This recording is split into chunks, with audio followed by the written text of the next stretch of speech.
Kita akan tunggu beberapa saat lagi. Selamat datang kepada Bapak Ibu hadirin sekalian yang datang pada yang sudah ready nih di acara Cengkrama Iklim kali ini. Saya mau mengingatkan aja bahwa Cengkrama Iklim ini tajuknya pada saat ini adalah rumah tinggal dan perubahan iklim. Selain dapat disaksikan via Zoom meeting, di mana linknya sudah dibagikan sebelumnya, Cengkerama Iklim kali ini dapat disaksikan juga melalui kanal YouTube. Tinggal di search aja, tinggal dicari Ditjen PPI KLHK. Di situ kita live YouTube juga. Jadi buat Bapak Ibu dapat juga menyebarluaskan informasi Cengkerama Iklim kali ini. Bilang aja bahwa kita live via Ditjen PPI KLHK. Dan jangan lupa kalau misalkan ada kalau misalkan mau sertifikat, nanti rekan kami akan menyebarkan Google Form di mana teman-teman, Bapak, Ibu sekalian tinggal mengisi saja Google Form dan nanti akan ada sertifikat untuk teman-teman yang sudah ikut serta dalam Cengkrama Iklim kali ini. Cengkrama Iklim kali ini bertema rumah tinggal dan perubahan iklim. Narasumbernya sebenarnya teman saya juga di satu kantor, Mbak Febi Fanandila. Halo Mbak Febi, udah ready ya? Insya Allah. Insya Allah udah ready. Kita tunggu beberapa saat lagi.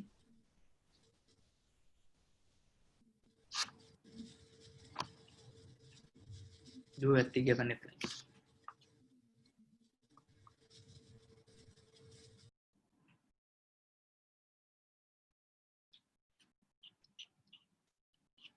Oh iya, saya mengingatkan saja apabila teman-teman atau Bapak Ibu memiliki pertanyaan, silahkan tulis di chat box di kotak percakapan, baik di kanal Zoom atau di kanal YouTube, dengan menulis nama dalam kurung instansi, dilanjutkan dengan pertanyaannya seperti apa. Seperti itu.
Sekali lagi dapat kami sampaikan bahwa Cengkrama Iklim ini dapat disaksikan juga live via kanal YouTube kami, yaitu Ditjen PPI KLHK. Jadi buat teman-teman yang misalkan belum terregistrasi atau belum bisa masuk Zoom meeting kali ini, dapat dikasih tahu juga dan disebarluaskan kepada teman-temannya yang lain bahwa acara Cengkrama Iklim dengan tajuk Rumah Tinggal dan Perubahan Iklim dapat disaksikan juga melalui Ditjen PPI KLHK.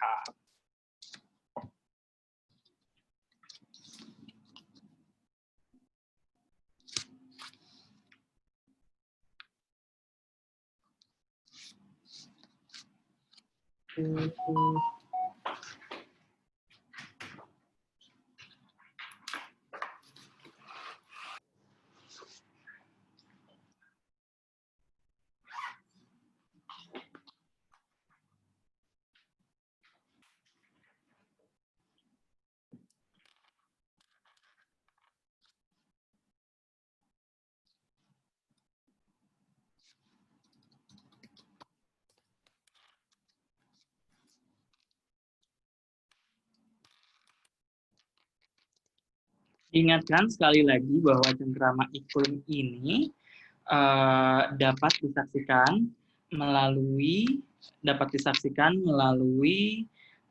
kanal YouTube kami di Ditjen PPI KLHK.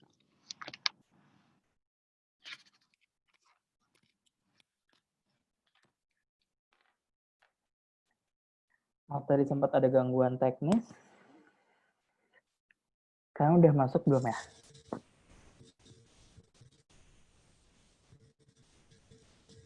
Halo, cek. Cek. Ya, suara Mbak Feby udah bagus. Mbak Feby bisa dengar suara aku nggak? Nggak keluar di sini ya?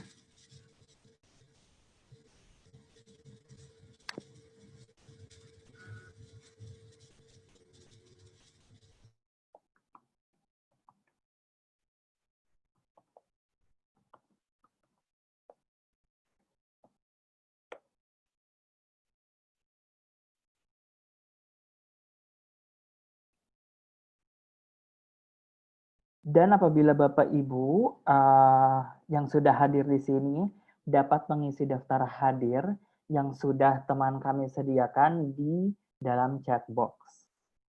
Dan daftar hadir ini juga dapat dipergunakan untuk mendapatkan sertifikat dan mendapatkan materi melalui Google Form yang sudah ada di tautan yang ada di dalam chat box.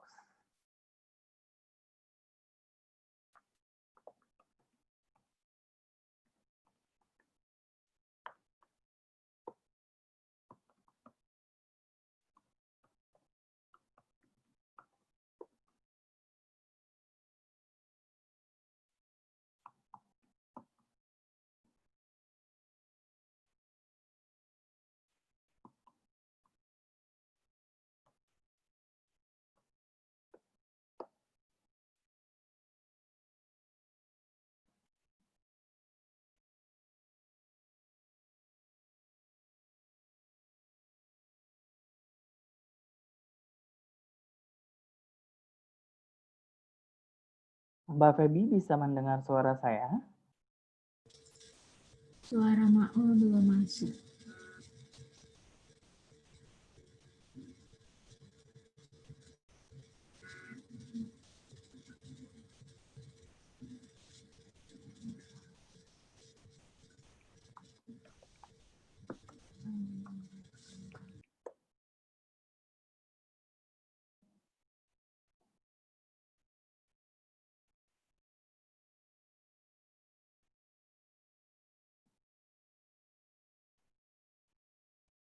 Mungkin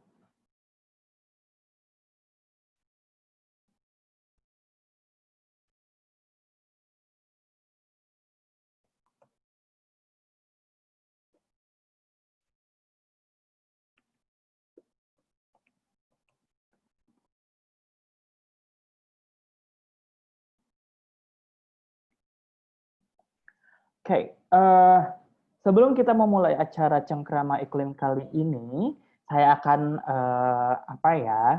kasih dulu bukan sedikit pengantar. Tapi saya kasih dulu introduction atau perkenalan, apa sih sebenarnya cengkerama iklim ini? Sebenarnya cengkerama iklim ini merupakan sebuah forum diskusi yang terbuka untuk umum, dan diskusinya itu tidak hanya berjalan dengan satu arah, tapi kita coba untuk mengencourage berjalan dua arah. Jadi di sini partisipan dapat menyampaikan pendapatnya dan juga dapat menyampaikan pertanyaan-pertanyaan secara live. Nanti kita akan diskusikan bersama-sama. Nah, cengkerama iklim ini merupakan salah satu forum di mana kita berbicara mengenai perubahan iklim. Tapi yang sering terdengar isu perubahan iklim adalah isu yang ngawang-ngawang atau isu yang susah dicapai untuk banyak masyarakat. Nah, dengan adanya cengkerama iklim ini, kita mencoba untuk membumikan perubahan iklim dengan cara apa? Dengan cara berdiskusi berbagai kegiatan atau aktivitas hari-hari yang sebenarnya terkait dengan perubahan iklim. Baik, yang pertama itu adalah aksi mitigasi perubahan iklim, atau kita bisa berbicara mengenai aksi untuk menurunkan emisi gas rumah kaca, tapi bisa dilakukan secara sehari-hari dan bisa dilakukan oleh individu, atau begitu juga dengan aksi adaptasi perubahan iklim yang bisa dilaksanakan oleh individu dan juga keberadaannya sangat dekat dengan kehidupan sehari-hari. Jadi sebenarnya di sini memang tujuan kita mengadakan cengkerama iklim adalah untuk membumikan isu perubahan iklim. Kita saling sharing informasi bahwa isu perubahan iklim adalah bukan isu yang ngawang-ngawang, bukan isu elit politis, tetapi adalah isu seluruh masyarakat Indonesia, isu kita semua, isu saya sendiri, isu Bapak Ibu dalam kehidupan sehari-hari. Itu sedikit tentang cengkerama iklim. Beberapa kegiatan mengenai cengkerama iklim kita sudah bahas mengenai pemuda dan perubahan iklim. Kita juga sudah pernah membahas bagaimana peran pemuda dalam melestarikan hutan, di mana hutan itu sangat penting dengan perubahan iklim. Terakhir, kita membahas bagaimana sih sebenarnya urban beekeeping atau lebah itu berpengaruh terhadap perubahan iklim dan juga bisa sebagai salah satu memiliki dampak sosial ekonomi terhadap masyarakat. Nah, sekarang ini Mbak Feby sudah siap?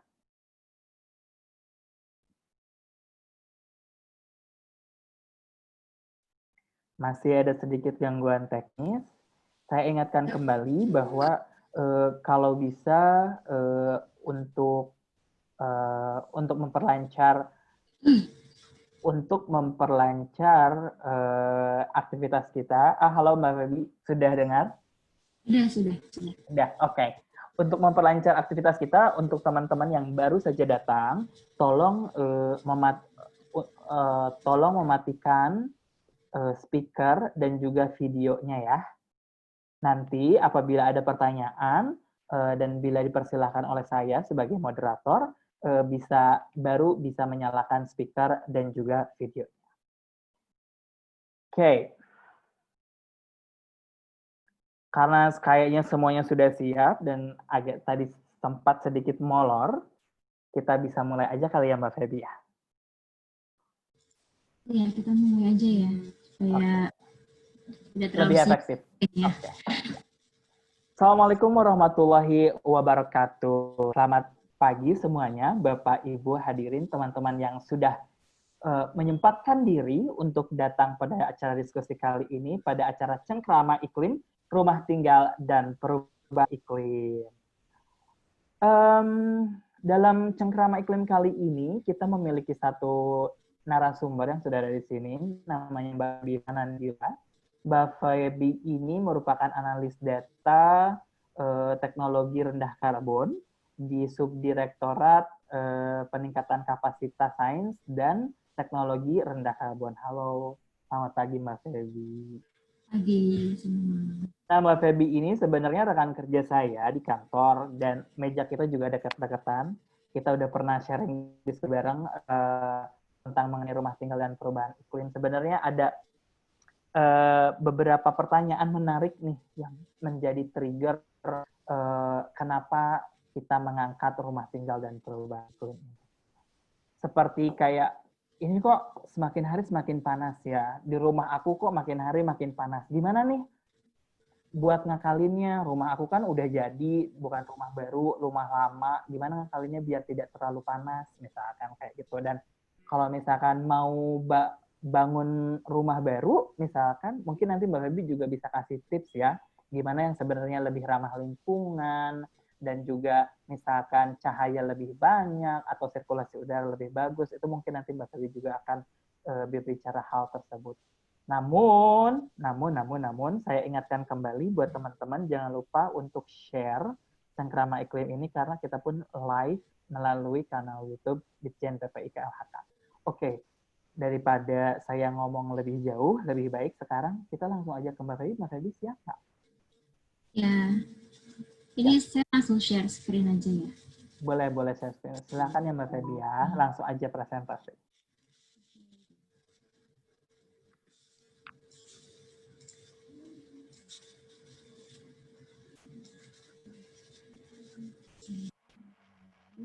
Sudah masuk belum share screen saya ya? Ya, udah masuk Mbak. Oke, terima kasih ya Mas Maul atas waktu untuk memoderatori hari ini. Terima kasih juga atas waktunya untuk saya menyampaikan sharing sedikit tentang rumah tinggal dan perubahan iklim. Terima kasih teman-teman, Bapak Ibu semua yang sudah meluangkan waktunya untuk mendengarkan sharing kami hari ini. Fokusnya adalah rumah tinggal, rumah tinggal dan perubahan iklim, dampak perubahan iklim yang ada di rumah tinggal itu apa, terus emisi apa saja sih yang kita hasilkan di rumah tinggal. Ternyata rumah tinggal itu menghasilkan emisi terhadap gas rumah kaca secara tidak langsung gitu. Terus apa saja yang bisa kita lakukan nanti untuk mengurangi dampak perubahan iklim. Kalau nanti waktunya sempat, saya akan coba share tentang tips-tipsnya gaya hidup rendah karbon atau gaya hidup yang lebih ramah lingkungan. Masuk ke slide berikutnya, ini outline yang tadi sudah saya sampaikan. Kira-kira nanti saya akan menyampaikan sih secara singkat perubahan iklim, pemahaman perubahan iklim apa. Mungkin masih ada teman-teman yang masih bingung perubahan iklim itu apa sih sebenarnya, terus hubungannya apa dengan nanti ada global warming, terus hubungannya apa dengan emisinya apa saja. Terus apa yang bisa kita lakukan, sebetulnya apa sih secara sehari-hari yang bisa kita lakukan. Perubahan iklim itu sebenarnya adalah adanya perubahan komposisi di atmosfer ya. Jadi atmosfer kita ini kan ada komposisi secara global ini ya. Itu ada perubahan yang terjadi selama kurun waktu tertentu. Jadi bukan hanya setahun atau 2 tahun. Kalau di studinya itu bisa mencapai 10 tahun. Gitu. Nanti baru kelihatan adanya perubahan iklim. Kenapa itu ada perubahan perubahan komposisi itu? Karena adanya perubahan fungsi dari gas rumah kaca. Jadi gas rumah kacanya itu emisi gas rumah kaca itu sudah menumpuk di atmosfer. Nah, kemudian terus hubungannya apa sih sama pemanasan global? Kita sering dengar ini ada pemanasan global, atau kalau di bahasa Inggrisnya kita dengarnya global warming ya, bahasa kerennya global warming. Nah, emisi gas rumah kaca itu menyebabkan kenaikan suhu di permukaan bumi kita. Nah, itu yang menyebabkan adanya perubahan cuaca ekstrim, ada perubahan pola suhu, terus ada perubahan curah hujan seperti itu. Nah, ini terjadi dalam waktu yang dalam jangka panjang, bukan dalam jangka pendek yang seperti saya sebut tadi setahun atau 2 tahun. Analogi mudahnya adalah kalau saya menjelaskan ke anak saya di rumah, analoginya adalah bumi kita itu lagi demam. Jadi buminya itu diibaratkan dia manusia kalau lagi demam badannya kan panas. Nah, itu analogi mudahnya. Jadi buminya tuh lagi panas, lagi demam. Nah, ini sumber-sumber gas emisi gas rumah kaca. Ada beberapa gas rumah kaca yang menyebabkan bumi kita ini panas. Sebetulnya bumi kita ini kan sudah hangat ya, dari sinar matahari yang masuk ke dalam bumi. Bumi ini sudah diberi hangat, diberi panas, kemudian seharusnya panas itu kan dikeluarkan lagi melalui lapisan atmosfer. Tapi ternyata panas ini tertangkap di dalam lapisan atmosfer kita. tidak bisa keluar lagi. Karena apa? Karena jumlah emisi yang sudah sangat banyak, emisi gas rumah kaca yang sudah sangat banyak. Ini memang banyak emisi gas rumah kaca ini memang banyak disebabkan oleh kegiatan manusia. Kalau bahasa kerennya itu untuk teman-teman perubahan iklim itu kenalnya anthropogenic pollution. Nah, apa saja sih? Nah, ini ada karbon dioksida, CO2. CO2 ini karbon dioksida ada timbul dari kegiatan deforestasi yang berlebihan. Juga dari polusi bahan bakar transportasi. Terus ada juga nih penggunaan AC yang masih menggunakan non-CFC. Nah, itu ada terus ada juga gas metan CH4 ini dari limbah peternakan, dari kotoran hewannya, dari kotoran sapi. Terus untuk nitrogen oksida ini dari penggunaan pupuk di sektor pertanian. Mungkin masih ada sektor pertanian yang menggunakan pupuk yang menggunakan N2O. Belum lagi ditambah dengan proses-proses industri lainnya yang emisi gas rumah kacanya itu macam-macam gitu ya. Nah, ini jumlah emisi gas rumah kaca yang sudah sangat banyak ini dia menahan panas sehingga tidak bisa keluar lagi melalui lapisan atmosfer. Jadi makanya bumi kita ini jadi panas. Terus dampaknya apa saja sih? Dampaknya itu fenomena alam yang udah ada di sekitar kita ya. Yang paling umum adalah banjir, longsor. Itu udah paling umum sering kita lihat. Yang mungkin nggak kelihatan tapi kedengeran gaungnya adalah kebakaran hutan dan lahan. Jadi karena cuacanya sangat panas sekali, jadilah kebakaran hutan dan lahan. Terus yang tidak dirasa tapi berdampak ke kita, secara tidak langsung berdampak ke kita, tapi nggak terlalu kelihatan. Nah, ini perubahan cuaca. Cuacanya berubah secara ekstrim. Pola musimnya berubah. Ada daerah yang bahkan semakin basah atau semakin kering, bahkan terjadi krisis air. Yang paling parahnya adalah hewan-hewan kehilangan habitatnya atau mereka tidak bisa beradaptasi dengan perubahan cuaca yang ada. Itu contoh-contoh umum dampak perubahan iklim.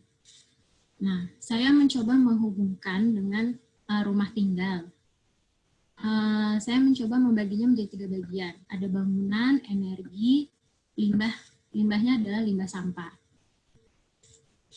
Untuk bangunan, ini background sedikit saja, bahwa ternyata bangunan itu memberikan emisi juga terhadap gas rumah kaca. Terus apa saja sih emisinya? Nah, ini kalau dari statusnya UNEP tahun 2019, ternyata 11% dari sektor bangunan ini dihasilkan dari industri manufaktur bahan bangunan seperti baja, semen, terus kaca. 36% diantaranya adalah penggunaan energi dan 39% diantaranya adalah emisi karbon dioksida dari proses-proses bangunan dan konstruksi lainnya. Kemudian dari literatur lain juga menyebutkan hunian ini mengambil 22% dari penggunaan energi. Sementara untuk emisi yang ada dari hunian itu ada yang secara langsung dan tidak langsung itu 6-11%. Ini untuk keduanya ya termasuk proses konstruksinya ya. Ini jadi mungkin angkanya tidak banyak kalau dibandingkan dengan sumber emisi lainnya, tapi ternyata tetap berkontribusi. Untuk energi ini penggunaan listrik ya, konsumsi listrik yang berlebihan di rumah tinggal. Itu ya penggunaan lampu, misalnya siang hari kita masih menggunakan lampu, menggunakan elektronik rumah tangga yang konvensional belum menggunakan yang hemat energi. Itu kan banyak elektronik di rumah tuh ada AC, yang paling banyak nih wattnya nih adalah AC, terus TV, cooker hood, penanak nasi listrik yang biasa kita colok secara standby, belum lagi kalau yang rumahnya punya water heater, pompa air, terus macam-macam ya listrik di penggunaan listrik. Nah, kalau limbah sampah ini emisinya itu dari perilaku kita sebenarnya secara tidak langsung, kita masih menggunakan plastik saat berbelanja. Terus kalau belanja bahan pangan itu berlebihan, suka lupa kalau belanja makanan atau minuman dalam kemasan plastik itu ternyata banyak ya belanjaannya dalam makanan atau minuman yang dikemas di kemasan plastik. Terus kita tidak melakukan pemilahan sampah, tidak mengelola sampah dengan baik di rumah tangga, seperti mendaur ulang sampah. Terus apa sih yang bisa kita lakukan? Nah, kembali lagi saya mencoba membagi menjadi 3 bagian ya, bangunan, energi, dan limbah, karena tadi saya sudah membaginya jadi sumbernya itu dari 3 bagian. Kita bisa melakukan adaptasi di hunian. Ini bisa dilakukan di bangunan baru dan bangunan lama. Kalau bangunan baru, ya kalau kita mau membangun, untuk teman-teman praktisi bisa mengaplikasikannya pada saat mau membangun bangunan. Tapi kalau di bangunan lama, untuk teman-teman yang mau punya effort yang agak besar bisa retrofit di bangunan lama. Nah, keduanya membutuhkan aplikasi secara bertahap. Dan kedua, untuk 3 bagian ini melibatkan selain desainnya untuk bangunan, ada penggunaan inovasi teknologi, terus ada di energi juga ada penggunaan teknologi, gaya hidup juga masuk ke dalam bagian energi dan limbah juga. Nah, untuk bangunan dan energi, ini kenapa saya gabung, karena ternyata saya sudah mencoba untuk memisahkan antara bangunan dan energi. Ternyata energi nggak bisa berdiri sendiri. Dia bersahabat sekali dengan bangunan, karena di mana ada bangunan pasti ada penggunaan energi. Jadi maka ini saya jadikan satu. Untuk bangunan, secara fisik bagi praktisi atau teman-teman yang mau menerapkan, bisa menerapkan konsep desain green architecture, low energy house, passive house, zero energy house. Apapun namanya, apapun judulnya, selama dia mendukung konsumsi listrik yang minim, itu bisa menjadi salah satu solusi.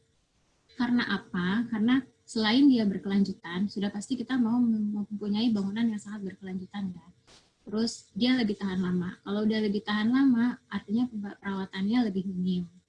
Selain itu juga cenderung lebih hemat energi karena kita memanfaatkan energi alami seperti pencahayaan alami, terus pendinginan alami yang dari angin dan dari shading ya. Apa sih kalau shading itu bayangan.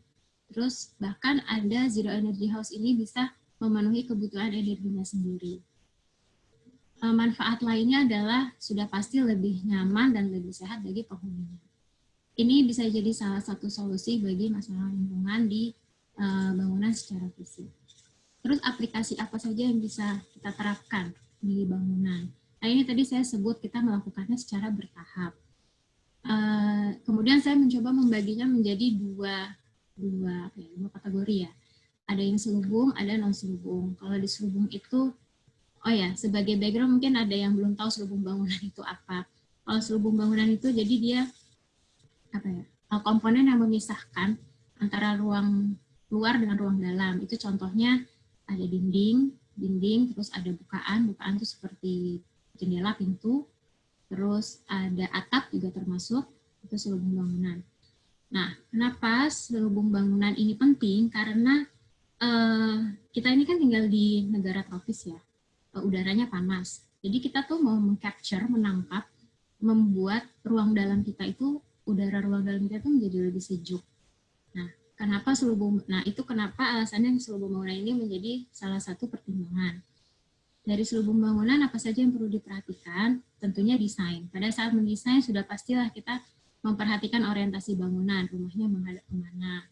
Nah, ini akan mempengaruhi juga kan nanti ke zonasi ruangnya. Terus mempengaruhi juga fasadnya. Terus mempengaruhi juga posisi bukaannya di mana, posisi yang mau meletakkan skylight ada di mana, ini akan menentukan sekali. Terus pertimbangan struktur juga itu penting. Kemudian menggunakan bahan bangunan yang lebih ramah lingkungan, atau paling tidak yang ada label SNI atau eco labelnya. Layer lagi berikutnya kita melakukan tahapannya untuk ke non selubungnya, masuk ke ruang dalamnya. Ruang dalamnya itu lebih ke interiornya. Ada efisiensi energi tidak di dalamnya, penggunaan elektronik yang tentunya sudah hemat energi. Ada perilaku konservasi energi tidak di dalamnya, seperti konsep 3M ya. Kalau teman-teman di sektor energi ini menyebutnya konsep 3M itu mematikan lampu, mencabut kabel, kemudian mengatur suhu pendingin ruang. Kemudian upaya lain adalah meningkatkan kenyamanan dan kesehatan di ruang dalam. Ini bisa diterapkan nanti dengan buffering, yang kalau di buffering terus ada tirai, misalnya kayak horizontal horizontal blind, kayak korden, terus itu penggunaan cat ramah lingkungan. Nah, satu lagi adalah pengelolaan sampah. Nah, ini sedikit background, penjelasan sedikit tentang orientasi bangunan. Kenapa orientasi bangunan itu juga penting? Karena ini ya, kita kan perlu menentukan ya rumah ini menghadap kemana sih gitu. Terus kita perlu mengatur bukaannya ada di sebelah mana sih gitu. Nah, untuk mengatur bukaan itu, pertimbangan bukaannya ada di sebelah mana, kita perlu tahu nih kalau Indonesia itu kan lokasinya ada di bumi bagian selatan. Nah, di bumi bagian selatan ini sinar matahari jatuhnya lebih menyatu di utara, di sisi utara dibandingkan di sisi selatan. Jadi di sisi utara ini lebih banyak sinar yang jatuh dibandingkan sisi selatan. Nah, untuk bangunan baru, untuk membangun bangunan baru, mungkin kita bisa mengatur ya, ini bukaannya diminimalisir di sini.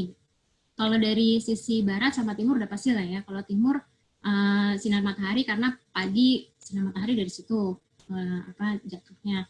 Terus kalau di barat siang hari pasti di situ kan. Jadi kita udah jelas lah. Nah, kalau sisi utara selatan ini agak tricky nih. Nah, buat yang bangunan baru bisa mengatur seperti itu, jadi meminimalisir. Kalaupun memang harus membuat bukaan atau di bangunan lama di sisi utara sudah ada bukaan, itu bisa diatasi pakai sunscreen misalnya, atau buffering. Bufferingnya nanti di slide berikutnya nanti akan saya coba sampaikan. Terus ada overhang. Nah, pokoknya yang perlu diperhatikan adalah mempertimbangkan orientasi ini. Terus pertimbangkan juga pola angin di lokasi tersebut gitu. Oke. Kalau ini contoh beberapa arsitektur tradisional ya. Sebenarnya kita tuh sudah diperkaya dengan konsep-konsep rumah ramah lingkungan ya dari arsitektur tradisional. Selain dari bahan bangunannya yang tentunya ramah lingkungan, terus zonasi ruangnya, terus konsep bukaannya yang cross ventilation, terus selubung bangunannya sudah mendukung. Nah, itu sebenarnya kita sudah diperkaya dengan contoh dari rumah arsitektur tradisional. Tetapi saat ini kan sudah ada modernisasi, terus ditambah banyak ya, zaman berkembang lah ya, zaman berkembang, kemudian banyak yang lebih prefer rumahnya lebih prefer dengan model modern. Terus bahan bangunan yang tersedia juga di sekitar kita adalah banyak yang bahan bangunannya adalah batu, kayak beton, hebel, batu bata, dan lain sebagainya. Agak sulit mungkin menemukan bahan bangunan kayu dan perawatannya mungkin juga lebih mahal ya, karena mengingat cuaca kita tuh di sini lembab dan rentan dengan rayap. Nah, mengatasinya bagaimana untuk rumah-rumah modern ini? Nah, caranya kita lakukan bertahap lagi. Jadi pelan-pelan ini, mulai dari konstruksinya. Untuk bangunan baru, tentunya sudah bisa teman-teman yang praktisi mungkin bisa ya mengontrol bahwa konstruksinya ini baik. Gitu. Apalagi kalau bangunannya baru dibangun, konstruksinya insya Allah lah baik, gitu, bagus. Lalu apa yang bisa kita lakukan? Pada saat membuat bangunan baru, sebelum saya menjelaskan apa saja, kalau untuk bangunan lama bisa dilakukan juga hal-hal seperti ini, dengan retrofit. Lalu apa yang bisa kita lakukan untuk baik bangunan baru dan bangunan lama? Pastikan bahwa dindingnya itu air sealed ya, kayak tidak masuk udara dari selubungnya. Caranya bagaimana itu untuk bisa kita menerapkan inovasi double wall. Dindingnya ada dua. Ini ada dua tipe nih. Ada yang di tengahnya itu kosong, ada yang tengahnya diisi insulasi. Kenapa? Itu namanya jadinya insulated double wall. Bahannya apa insulasinya? Itu ya rock wool. Kalau untuk atap bisa pakai bubble foil. Ini contohnya ya. Ini kalau atap ini contohnya. Nah, kalau ini contoh untuk dinding. Bukan hanya dinding, atap pun bisa kita bukan atap. Kalau atap kan bubble foil. Ceiling pun bisa kita berikan rock wool juga di atasnya. Nah, terus juga lantai. Gitu. Jadi pastikan bahwa konstruksinya baik itu tidak retak. Biasanya kalau rumah-rumah lama ini nih ada retak, baik di permukaan dindingnya, terus di di pertemuan antar dinding tuh suka ada retak. Kemudian ada retak juga di kayak di pinggir kusen itu. Pinggir kusen ini suka ada retak juga. Nah, ini kenapa perlu diperhatikan, karena ini akan mempengaruhi konsumsi energi kita di dalam rumah. Nah, kita perlu mempengaruhi level konsumsi energi yang ada di dalam rumah. Itu untuk konstruksi. Kemudian untuk posisi bukaan yang ventilasinya harus tepat. Memang cross ventilation ini udah paling baik lah ya, konsep yang paling baik gitu. Penempatan bukaan itu juga mempertimbangkan orientasinya. Misalnya jatuh sinar mataharinya di mana, arah anginnya dari mana ke mana. Ini kenapa perlu diperhatikan juga, karena ini mempengaruhi konsumsi energi kita, energi buatan yang di dalam. Jadi semakin kita memanfaatkan energi alami, otomatis konsumsi energi yang ada di dalam ruangan ini semakin berkurang. Tetapi ini tricky juga. Kalau penempatannya tidak tepat, itu bisa meningkatkan konsumsi energi di dalam ruang. Misalnya bukaannya ternyata ada di sisi yang sinar mataharinya banyak masuk, atau selubungnya tidak air seal, jadi udara panas yang masuk ke dalam itu mempengaruhi kondisi udara di dalam ruang. Terus panasnya juga mempengaruhi udara di ruang dalam. Itu contohnya misalnya jadinya kita memakai pendingin ruang.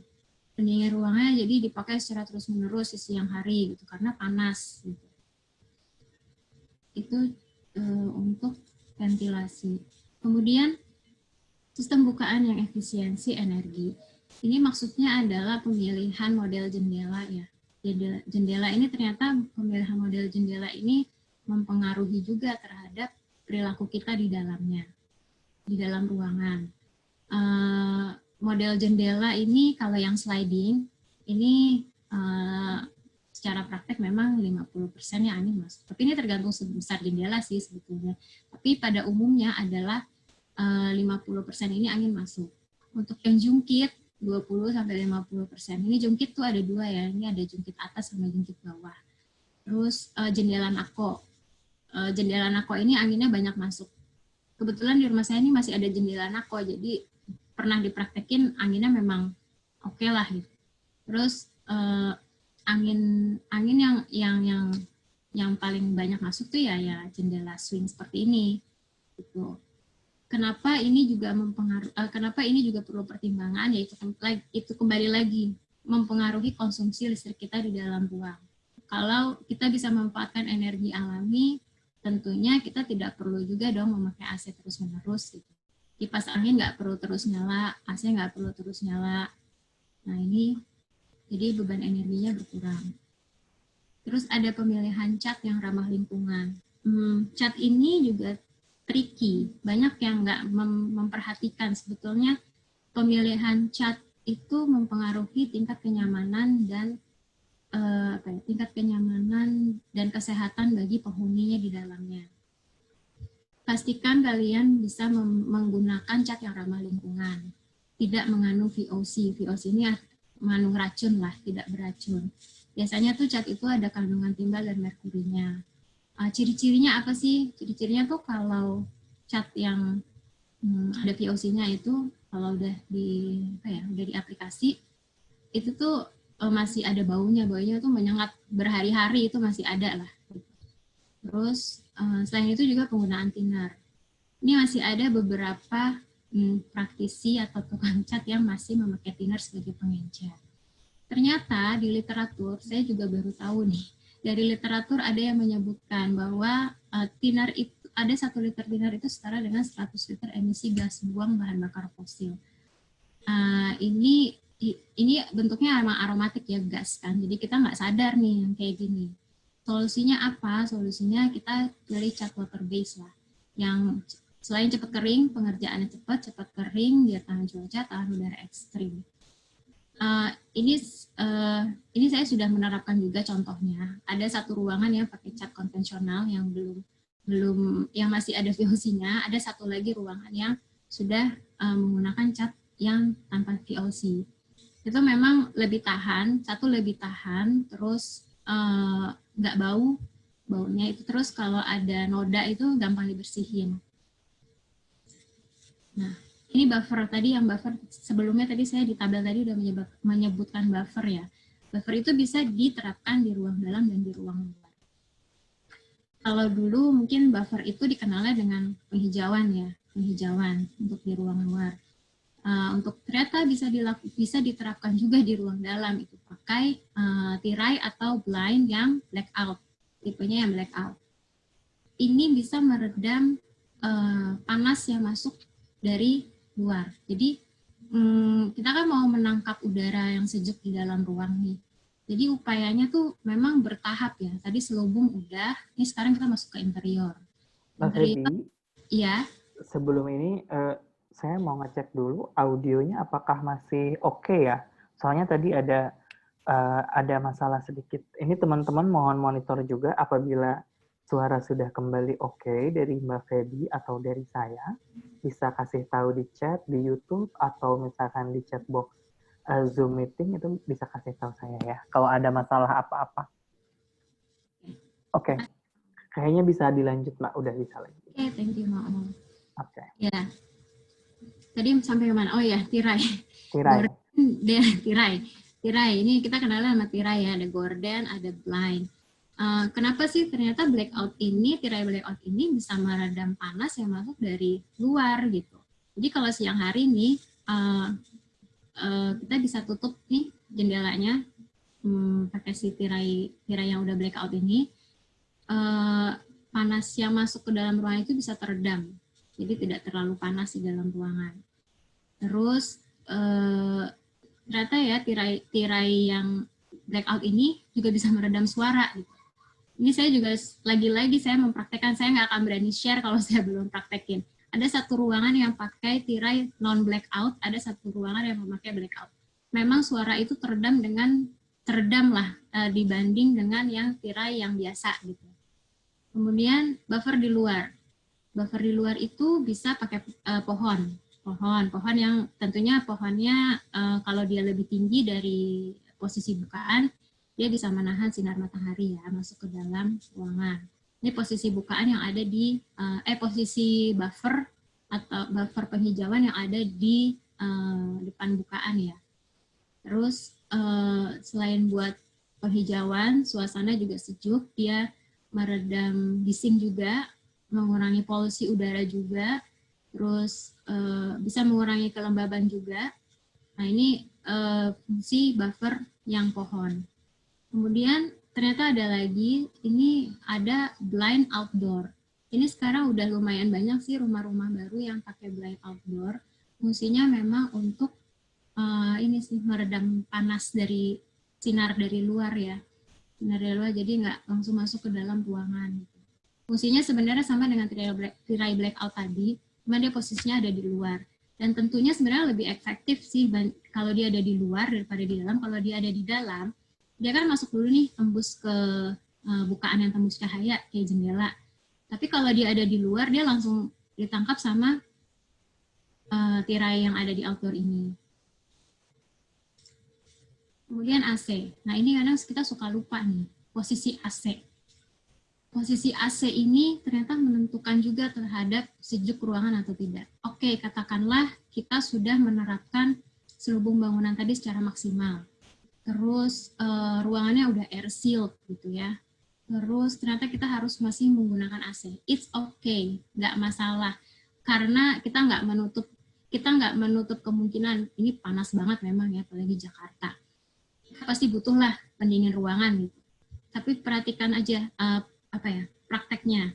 Prakteknya itu aplikasikannya kunci apa ya, tujuan kita mendinginkan mendinginkan ruangan dengan AC ini kan untuk menyimpan udara yang sejuk di dalam ruangan.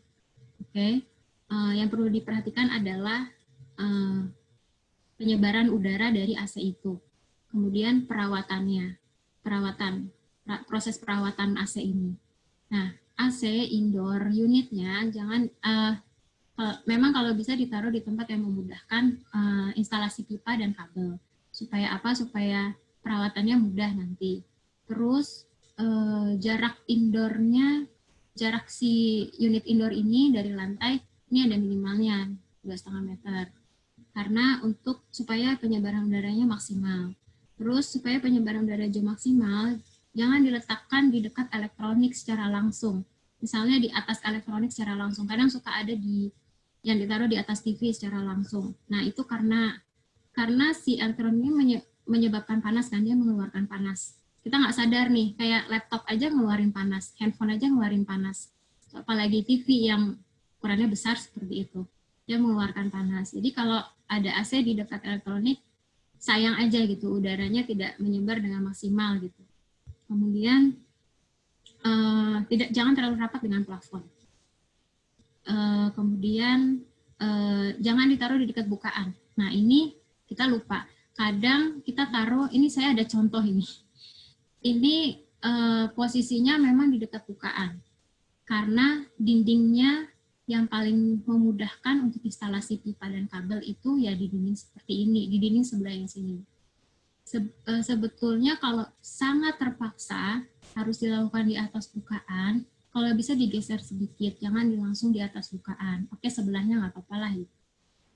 Tapi kalau memang udah terlanjur, nggak memungkinkan buat kalian memindahkan, pastikan saja ventilasinya atau bukaan ini rapat. Karena sayang, selain udaranya tidak menyebar, AC-nya bekerja dengan sangat keras, energinya lebih banyak dia bekerja. Gitu. Lalu untuk perawatan, tadi perhatikan juga cek perawatan pencucian. Kalau di dekat elektronik, yang udah pernah lihat perawatan AC ya, kan indoor unitnya disemprot nih.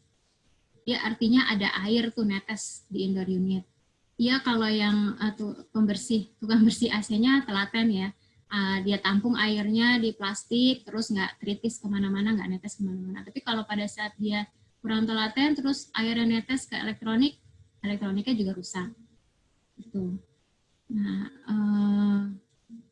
kemudian, pemakaian elektronik elektronik rumah tangga yang efisiensi energi. Ini contohnya kita bisa menggunakan pemilihan teknologi terbaru. Jadi kenapa harus teknologi terbaru? Karena sudah berlabel hemat energi. Contohnya AC, terus penanak nasi, terus ada kompor listrik, terus TV, cooker hood, microwave, lain-lain lah. Itu bisa jadi solusi untuk konsumsi energi di rumah tinggal supaya konsumsinya tidak besar. Kemudian penggunaan smart elektronik atau smart home system. Sekarang sebenarnya udah banyak nih lampu, terus mesin cuci, AC, kulkas, CCTV itu yang udah kontrolnya tuh lewat gadget via internet.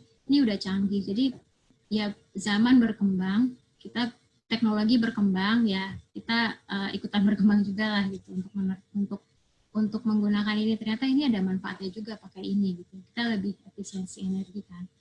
Manfaatnya ya selain irit bayar listrik, konsumsi listrik, irit, terus lebih ramah lingkungan. Ini ada contoh buat teman-teman yang mau nanti mencari elektronik hemat energi. Ini Kementerian SDM itu sudah mengeluarkan label hemat energi. Ini udah banyak, kalau AC rata-rata sebenarnya udah banyak yang pakai label ini ya. Jadi bisa dicek masing-masing. Terus masuk ke sampah dan limbah. Sampah dan limbah ini sebenarnya lebih ke perilaku kita. Perilaku kita yang apakah kita sudah melakukan pemilahan, apakah kita sudah melakukan 3R, reduce, reuse, recycle gitu. Mulainya biasanya kalau di rumah itu banyaknya plastik. Ini tidak nggak menutup kemungkinan lah, kita pasti udah masih ada yang gunain plastik ya gitu. 1 atau 2 gitu, pasti ada lah. Jadi kalau terpaksa menggunakan, usahakan kita memulai diet kantong plastik. Jadi kurangilah penggunaannya. Kalau memang terpaksa harus menggunakan, gunakan kembali kantong plastik tersebut untuk hal yang lainnya. Misalnya kalau mau belanja bawa kantong plastiknya itu. Terus tidak mengkonsumsi makanan yang berlebihan. Jadi ambil saja makanan dulu secukupnya. Ternyata tanpa kita sadari, sisa makanan ini juga memberikan kontribusi terhadap emisi. Jadi melalui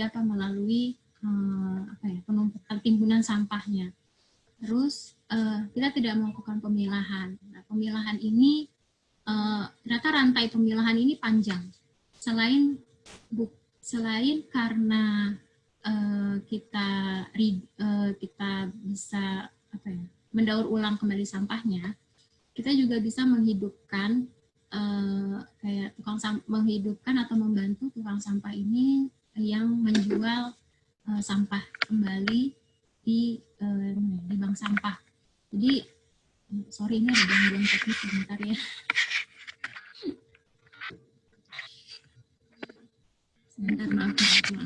Oke. Kita lanjut lagi sampai pemilahan tadi. Ternyata pemilahan ini bisa membantu kita, memudahkan kita memudahkan tukang sampah yang mengangkut sampah kita. Karena di TPS atau di TPA ini kan ada, kalau sampahnya belum terpilah kan mereka harus milah-milah lagi nih. Nah, terus malah ada tukang sampah yang seneng nih, kalau tukang sampah di rumah saya ini seneng kalau sampahnya udah dipisahin gitu, antara botol kaca, botol plastik, kardus bekas susu yang UHT, itu kadang saya suka pisahin kan. Suka pisahin, jadi mereka lebih senang, oh udah dipisahin, itu ternyata sampah-sampah itu punya nilai jual juga gitu. Jadi mereka menjual lagi sampah tersebut. Kalau yang rajin atau deket bank sampah, nah sampah-sampah yang punya nilai jual itu bisa kita tabung di bank sampah. Terus contoh lain itu kita melakukan composting sederhana. Composting sederhana itu sebenarnya gampang sih sebenarnya bikin kompos ya, dari daun, dari sisa makanan. Tapi ini jangan dicampur ya. Kalau triknya itu, trik kompos daun sama trik makanan sisa itu jangan dicampur, karena kalau tidak dikelola dengan baik malah nggak jadi komposnya. Itu. Nah, ini ada tips gaya hidup rendah karbon. Tipsnya yaitu tadi, perubahan, kita harus merubah perilaku kita, ternyata perilaku bijak dalam membeli satu makanan. Kalau mau belanja, catat bahan pangan yang perlu kita beli, jadi nggak usah beli yang nggak perlu. Kadang kalau lagi belanja suka tergiur kan dengan jajanan-jajanan gitu. Oh ini ternyata sampai di rumah kebanyakan ya belinya gitu, ternyata over gitu. Terus untuk makanlah sesuai dengan kemampuan kita mengkonsumsi makanan. Jadi bukan tergiur dengan, makanannya enak banget ya gitu. Jadi you know yourself lah gitu, oke? Jangan terprovokasi, ini biasanya ibu-ibu nih. Kalau kulkasnya udah kosong, terus lemari makan udah kosong, kita terprovokasi pas belanja tuh lebay gitu. Jadi belinya tuh juga berlebihan. Ternyata pas sampai rumah, ya Allah ini nggak muat ya kulkasnya. Jadi harus ditaruh di luar lagi. Terus lemari makanannya penuh gitu. Ya udah, jadi terbuang kan gitu, sayang. Nah, penggunaan tisu. Saya tidak memungkinkan lah, pasti semua orang pasti di rumah ada tisu lah gitu. Nah, dikurangilah, bijak memakai tisu. Cukup selembar aja, nggak usah ngambil yang 2-3 gitu. Cukup pakai 1. Kalau bisa pakai serbet, pakai serbet. Oke. Kalau cuci tangan itu triknya gimana ya? Kalau cuci tangan itu kan tangannya masih basah nih, daripada pakai tisunya berlebihan, tangannya dihentak-hentak dulu tuh selama 20 kali. Itu akan menurunkan air yang ada di tangan kita. Jadi pemakaian tisu juga nggak banyak gitu. Kemudian mengubah kebiasaan penggunaan plastik. Nah ini jangan lupa bawa tas kain setiap berbelanja. Kalau ada pemakaian kantong plastik di rumah, dipakai untuk keperluan berikutnya. kita daur ulang sampah-sampah plastik, sampah kardus, itu bisa kita daur ulang, bisa kita gunakan lagi untuk yang lain, bisa dibikin mainan, bisa dibikin pensil, macam-macam. Kemudian kalau mau beli makanan, jangan lupa bawa tempat wadah sendiri. Misalnya pagi-pagi mau beli bubur ayam atau siang mau beli mie ayam gitu ya, yang dekat rumah lah, yang memungkinkan kita untuk membawa tempat makan sendiri, itu dioptimalkanlah upaya-upaya seperti itu. Pertanian urban ini atau urban farming ini juga bisa jadi salah satu upaya kita. Selain dia memberikan suasana sejuk ke penghijauan, itu menjaga ketahanan pangan di rumah juga loh, karena kita nggak, apalagi masa-masa kayak gini ya, kita susah kan mau belanja keluar gitu, perlu protokol segala macam. Jadi kalau ada pertanian sendiri di rumah, kita bisa petik langsung dari rumah, ditambah juga tidak over gitu. Kalau belanja kan kadang nggak, susah ya memprediksi butuhnya apa ternyata kebanyakan. Nah, kalau punya urban farming di rumah, enak, kita tinggal petik hari ini kita mau makan kangkung, petik aja kangkungnya, hari ini mau makan bayam, tinggal petik sesuai kebutuhan hari itu. Jadi nggak berlebihan. Terus ada budaya hidup hemat energi di rumah. Ini lebih ke pemakaian elektronik ya, AC, rice cooker, lampu, TV, terus ada kulkas. Nah, pada saat menggunakan AC itu tentunya pilih AC dengan yang label hemat energi. Pilih AC yang punya teknologi inverter. Kalau AC yang nggak digunakan, dimatikan. Pastikan kalau menggunakan AC itu tadi yang saya bilang air sealed gitu. Pintunya rapat, jendelanya rapat, ventilasinya rapat. Masih ada kan yang pakai, mungkin masih ada yang punya jalusi di rumahnya, ya pastikan itu tertutup rapat gitu. Terus suhunya diatur ya 24-26. Kalau bisa gunakan fitur power save. Jangan lupa, ternyata ini juga menghemat penggunaan listrik loh kalau dia power save gitu. Kemudian perawatannya juga, perawatan sebenarnya minimal 3 bulan. Kadang ada juga yang 6 bulan. It's okay, tergantung pemakaian AC kalian. Terus rice cooker. Nah, ini ibu-ibu nih. Ibu-ibu kadang suka nyalain rice cooker sepanjang hari. Jadi rice cooker tuh sebenarnya nggak perlu dinyalain sepanjang hari sih gitu. Jadi dicolok aja, dinyalain, di warmer kalau sudah mau waktunya makan. 1 jam sebelum makan itu udah cukup. Jadi nanti kalau udah selesai dicabut lagi. Jadi jangan nyalain setiap hari gitu. Itu selain listrik boros, itu juga nasinya jadi kuning loh gitu. Jadi jadi nggak sehat justru gitu. Nah, terus pemakaian lampu. Siang-siang nggak usah nyalain lampu berlebihan lah gitu, kalau kecuali emang gelap banget. Terus dikurangi penggunaan lampu di siang hari. Kalau memang mau pakai lampu, gunakan lampu yang hemat energi. Itu yang LED sekarang udah banyak dijual. Kemudian maksimalkan titik lampu yang ada. Terus TV ya. TV ini pilihlah teknologi hemat energi. Judulnya efisiensi energi, jadi ya pilih elektronik yang semuanya hemat energi. TV-nya dimatiin kalau nggak dipakai, atur sesuai penggunaan. Ini maksudnya adalah kadang gini, malam kita suka nonton TV, di depan TV, terus ketiduran. Terus jadinya TV-nya yang nontonin kita kan, bukan kita yang nonton TV. Kalau emang udah punya kebiasaan seperti itu, habitnya seperti itu, diingat untuk setting ke sleep mode on. Itu kan ada timer tuh untuk dia mati sendiri. Nah, itu bisa jadi salah satu upaya. Kulkas. Nah, ini tadi, kulkas ini kalau kosong jangan diisi secara berlebihan. Karena kalau dia isinya kepenuhan, terus dia kulkasnya tuh energinya lebih bekerja dengan keras ya. Terus sering buka tutup pintu kulkas juga kayak gitu. Buka kulkas kelamaan juga gitu. Terus memasukkan makanan yang terlalu panas itu juga menyebabkan konsumsi energi yang ada di kulkas itu jadi berlebih. Kesimpulannya adalah sebenarnya kita bisa melakukan upaya menurunkan dampak perubahan iklim ini di rumah tinggal dengan adaptasi terhadap rumah tinggal kita. Itu bisa inovasi, kita mau inovasi atau kita merubah perilaku, itu solusinya. Bisa dilakukan baik di bangunan baru atau bangunan lama, kita bisa retrofit. Ternyata retrofit dan renovasi terhadap bangunan lama ini juga bisa menjadi bagian dalam dekarbonisasi gitu. Secara tidak langsung itu bisa bisa membantu dekarbonisasi. Terus untuk aspek energi, yaitu tadi kita inovasi juga, inovasilah kita beli teknologi yang hemat energi jika memungkinkan. Nah, kalau tidak memungkinkan, ubah perilakunya. Terus memang adaptasi di rumah tinggal ini nggak bisa kita lakukan secara sekaligus ya. Kita lakukannya secara bertahap, pelan-pelan. Nanti pelan-pelan kalian akan merasakan efeknya gitu, efek positifnya. Perlu komitmen. Jadi merubah gaya hidup dan perilaku ini kan butuh komitmen ya. Komitmen ini penting nih.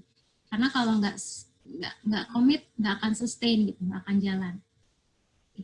Kira-kira segitu dulu dari saya, Mas Maul. Makasih banget Mbak Feby. Makasih banget. Kalau aku sebenarnya ini menarik banget ya, karena sebenarnya kayak kita diam, tinggal di rumah, kalau misalkan kita memang satu niat, dan misalkan membiasakan diri seperti tadi ya, dengan gaya hidup, atau misalkan kita diam aja di rumah, misalkan, apalagi kemarin kan di saat lockdown, PSBB, itu sebenarnya kita bisa loh tetap melakukan aksi iklim walaupun di rumah aja, tapi dengan kebiasaan-kebiasaan yang benar. Dan aku apresiasi banget sih. Mungkin ini juga karena datang, ini Mbak Feby ini background-nya arsitektur, terus ngelanjutin juga sekolah di bidang lingkungan, jadi cocok banget. Dan selain itu, selain background pendidikannya, Mbak Feby juga, Mbak Feby juga maksudnya sosok ibu lah ya, sosok ibu tuh yang ngatur segala sesuatu di rumah gitu ya. Jadi tahu Motornya ini ya. Kak, ini tahu nih kayaknya panas banget nih gitu, ruangan pakai gorden ini kali ya, ganti gimana, mungkin kayaknya hal-hal yang kayak gitu bisa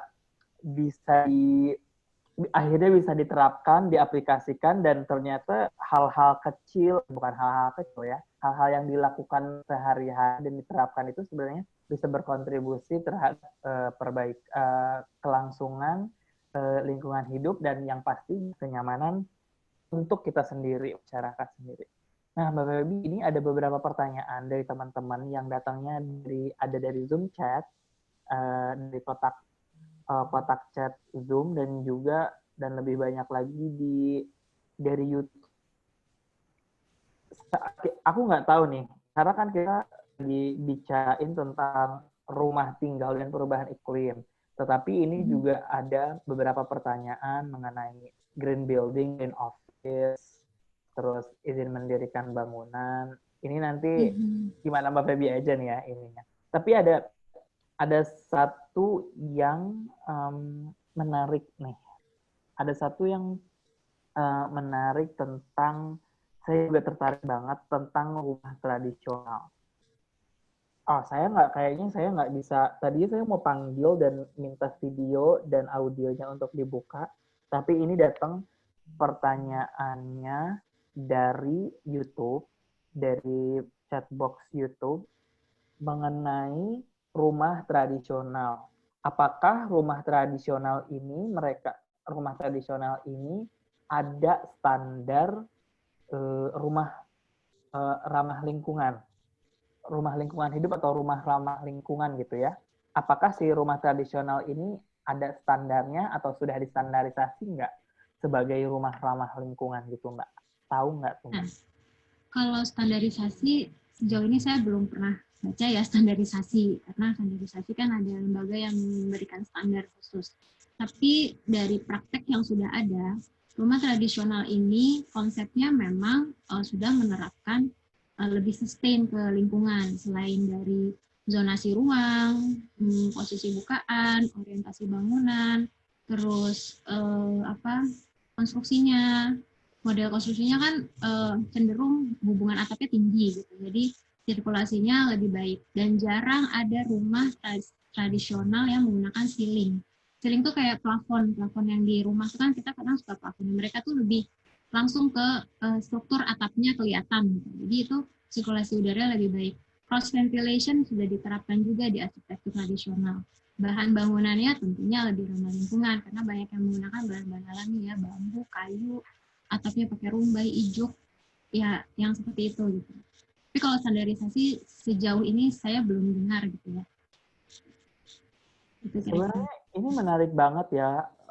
Saya juga belum baca lagi atau belum punya literatur. Mungkin nanti teman-teman juga bisa sharing kalau punya literatur tentang Ya, boleh, rumah boleh. tradisional dan bagaimana rumah tradisional ini merupakan rumah yang ramah lingkungan. Karena Iya. lagi-lagi Mbak, di isu perubahan iklim ini sebenarnya yang lagi naik nih, naiknya nggak cuma di nasional aja, di kalangan internasional adalah mengenai sebenarnya pengetahuan tradisional yang sebenarnya itu sudah lama diterapkan di Indonesia, tapi mungkin sedikit terlupakan.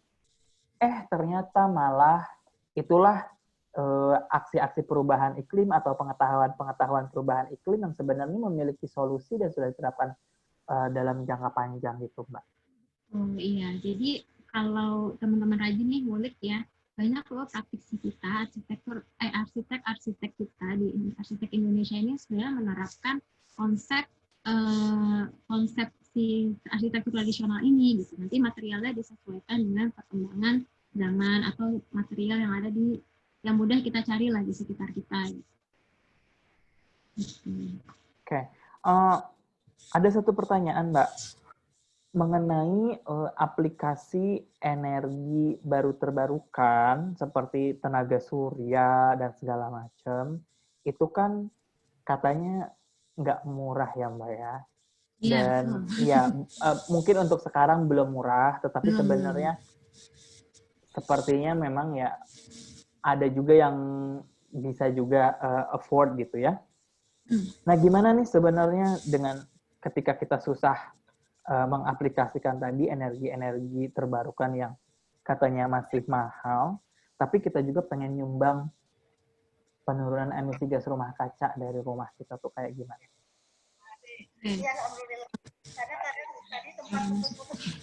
Halo, teman-teman bisa di-mute dulu ya yang baru masuk.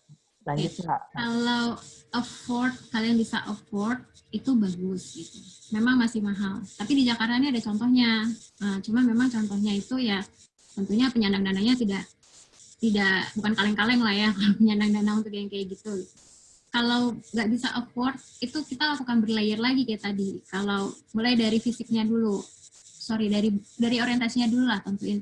Ini orientasi bangunan, kan bangunannya udah ada nih. Lihat dulu orientasi rumah ini menghadap kemana, bukaannya ada di mana. Nanti kalau udah dilihat, cek dulu fisik bangunannya.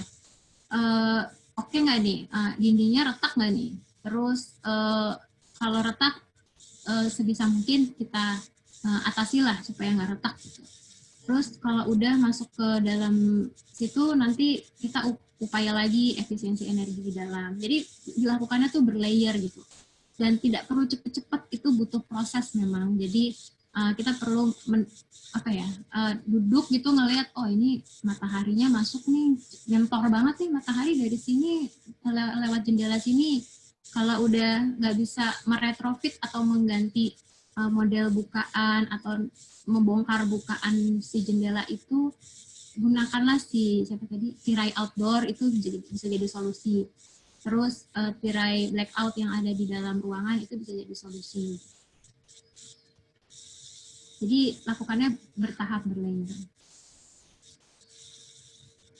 Maaf suaranya. Oh ya, maaf. Tadi aku mute sendiri takutnya kayak ini. Jadi kalau misalkan kita nggak bisa secara ekstrim gitu ya, kayak beli pembangkit listrik, pakai panel surya, pakai apa segala macam, itu mungkin bisa tadi ya, kayak dilihat dulu, oh rumah saya madep ke sini, oh berarti bukaannya harus sini, di sini harus kayak gini, terus oh sebelah sini panas, oh ya udah pakai gorden kayak gitu ya. Ternyata iya, sunscreen juga bisa. Hal-hal kayak gitu tuh berpengaruh juga gitu, dan sebenarnya pengaruh banget, kontribusi juga ya Mbak ya. Betul, kita tuh nggak sadar itu kecil tapi kalau ada di 100 rumah aja yang menerapkan itu udah oke lah. Oke, benar. Ini kalau tadi nih Mbak Feby ngomongin soal selubung ya, kayak dinding. Nah, kalau di Indonesia itu sekarang, kalau dulu mungkin ya rumah tradisional kebanyakan dia dari selubungnya tuh selubungnya dari kayu, kan nggak? Selubungnya dari kayu. Maksudnya tembok-temboknya itu pembatasnya itu dari kayu gitu ya. Dan kalau sekarang kan udah berubah nih, dari batu bata, terus apa sih tadi? Batako, saya tahu nih batako. Pokoknya base-nya batako bata kayak lah, gitu-gitu segala base-nya macam. batu ya. Nah, tapi kan sekarang ini banyak juga nih yang menggalakkan untuk yang upcycle, kayak misalkan eco-brick gitu. Nah, itu kalau misalkan eco-brick gimana tuh Mbak? Apakah ada ngaruh juga nggak ke yang tadi? Apakah panas atau kayak gimana gitu-gitu Mbak? Lebih panas atau gitu gimana? Memang kalau batu itu cenderung lebih panas dibanding kayu, adem kan. Tapi itu tadi, makanya tadi solusi-solusi kan tadi kan aku tuh saya nyebutin kalau masalah kita adalah rumah kita ini banyaknya sekarang rumah modern yang terbuat dari batu. Jadi apa yang bisa kita lakukan? Itu tadi tahapannya gitu. Kalau bisa afford kayu bagus. Cuman kayu sekarang juga mahal loh gitu. Terus perawatannya nggak murah gitu. Kita ada rayap, cuaca lembab gitu. Jadi kalau memang harus pakai bahan bangunan yang berasal dari batu, ya itu tadi lakukan bertahap lagi tadi, efisiensi energi di dalam, terus optimalkan konservasi energi dan efisiensi energi di dalam rumah. Oke, Mbak Febi, tadi kan banyak nih kita bicara soal rumah yang sudah jadi ya, dan cara ngakalinnya. Ini banyak juga nih yang nanya, ini kalau saya mau bangun rumah, ini ada satu pertanyaan dari, mungkin ini karena dari peserta di Zoom, kita coba ini aja. Ini ada Mbak Asri bisa di unmute dan dibuka videonya nggak buat bertanya. Halo Mbak Asri.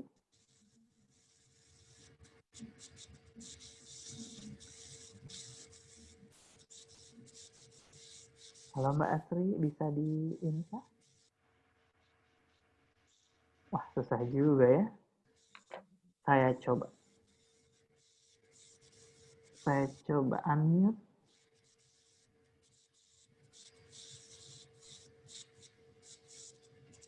Halo Mbak Asri. Oh, sepertinya susah. Oke, ini ada nih, Mbak Asri udah mulai videonya. Oke, katanya sinyal jelek, baiklah. Kayaknya tadi udah nulis ya Mbak Asri ini ya? Iya, Mbak Asri udah nulis katanya. Ini saya rumah di tengah lembah. Katanya ini kalau misalnya rumah kita di tengah lembah, desain seperti apa yang ramah lingkungan untuk tempat tinggal. Ini mau bangun baru atau rumah nggak ada gitu ya. Tapi kalau rumah mau bangun baru, ini mudah sih. Maksudnya kita tinggal lihat aja ini orientasi arah mata anginnya di mana. Terus misalnya maksimalkan bukaan yang ada di selatan. Kalau mau mesti membuat bukaan yang ada di sisi timur, barat, atau utara, coba minimalisir. Kalau terpaksa harus membuat bukaan di situ, atasi dengan overhang, sunscreen, atau buffer. Itu dari orientasi. Kalau desainnya seperti apa? Kalau desain tuh bentuknya terserah itu kan selera ya kalau desain. Terus yang jelas adalah kalau penggunaan bahan bangunan ramah lingkungan itu bisa mendukung juga. Tadi kan kalau bahan bangunan ramah lingkungan itu ya tentunya bahan bangunan alami, tapi kalau tidak memungkinkan pakai bahan bangunan yang ada di sekitar kita, kayak misalnya yang banyak dijual di material itu kan sekarang banyaknya batu ya, biasanya hebel, batu bata, semen kayak gitu. Carilah yang sudah berlabel SNI atau eco-label, karena kita juga secara nggak langsung kita mendukung penurunan emisi gas rumah kaca dari situ. Ini sebelum kita lanjut ke pertanyaan-pertanyaan yang sudah ada dan udah aku catetin nih Mbak, saya mau minta teman-teman yang ada di Zoom meeting, kalau misalkan masih ada pertanyaan bisa langsung raise hand, nanti akan biar bisa tanya langsung ke Mbak Febi, biar lebih interaktif gitu ya. Silahkan ya, kalau misalkan mau ada pertanyaan, silahkan raise hand. Nanti kita bisa di-unmute dan bisa share video juga untuk bertanya. Ini aku banyak juga nih. Oke, kalau misalkan ini ada pertanyaan dari Ilham Saputra asal Kota Batu Raja mau tanya. Ini pertanyaan dari YouTube. Kalau misalkan pakai rangka baja itu ada ngaruhnya nggak ke panas di rumahnya sendiri atau iniin ke perubahan iklim tuh kayak gimana?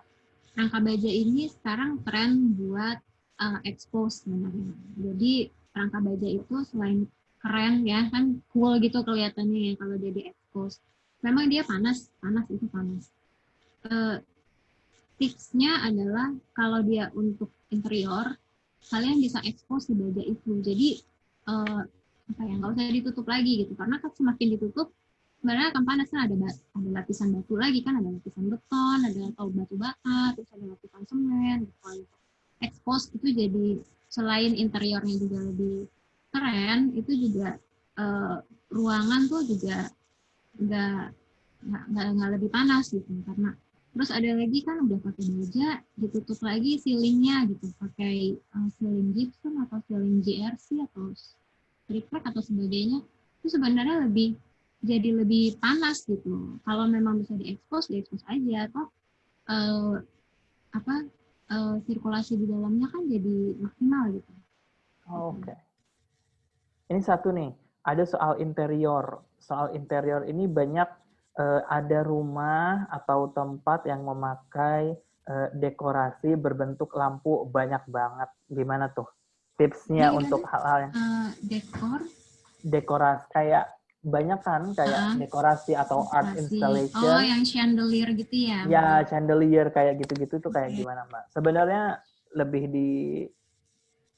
gimana di suggest udah sih nggak apa-apa kalau bisa afford ya nggak apa-apa tapi lebih baiknya kayak gimana? Sebenarnya that's the point sih kalau you can afford it why don't you do it tapi balik lagi efisiensi energi nggak sih gitu kadang memang ini ya dilema antara desainer sama desainer yang beneran memang mau jor-joran atau sama desainer yang memang mempertimbangkan lingkungan gitu itu kan lampunya banyak pasti lampunya digunakan banyak otomatis konsumsi listriknya juga banyak kalau memang sudah ada diminimalisir saja penggunaan lampunya itu kalau memang mau mencari kalau memang mau buat yang pasang baru adalah chandelier yang titik lampunya tidak terlalu banyak tapi modelnya manis dan cantik kita sekarang sudah banyak tuh model-model chandelier yang seperti itu gitu.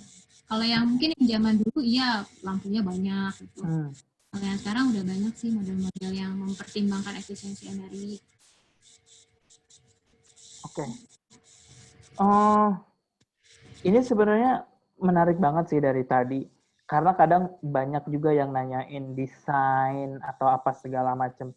Jadi sebenarnya dengan kita mengetahui hal-hal kecil tadi ya dari Mbak Feby, sebenarnya kayak ada sedikit pesan atau harapan kepada arsitek-arsitek muda atau desainer-desainer kece muda itu, jangan lupa selalu menyisipkan faktor-faktor yang sadar terhadap dampak arsitektur itu terhadap lingkungan dan sebenarnya kalau arsitek itu bikin rumah itu ya sebenarnya dibikin yang lebih nyaman, lebih ramah lingkungan tanpa harus tadi ya membebani harus memasang kayak panel surya atau segala macam, tapi membantu dengan struktur desain tadi atau misalkan tata letak bukaan. Mungkin itu kayak ya Mbak Feby sendiri aja aslinya kan maksudnya background-nya arsitek gitu ya. Berarti arsitek-arsitek muda juga sekarang bisa banget gitu buat kontribusi di sini ya.